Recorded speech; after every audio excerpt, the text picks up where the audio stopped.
Today is week 2 of my mission to sew one project per week until I have diminished my fabric stores, and today we're working on this free pattern from Mood.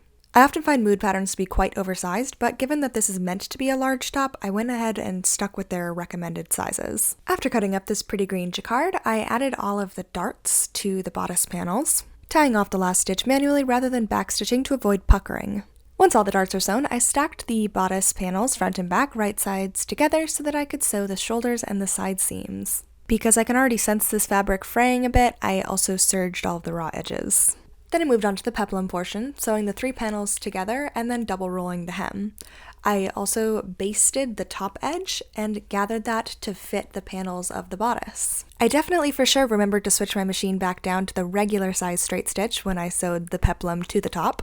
And then I double rolled the neckline and the armholes to cover all the raw edges. I sewed all 12 ties into tubes with one closed end and one open, and then realized that that's not at all what the instructions say because this top doesn't have 12 ties, it has 6, and you were supposed to sew these together in pairs. But the skinny ties looked fine, and there was absolutely no way I was undoing all of that work, so we stuck with it. After I pinned on all the ties, I ironed the seam allowance of the facing inward and then pinned the facing on top of the pinned ties. I had already finished the top and bottom short edges of the facing, so it was just a matter of folding this inward and top stitching.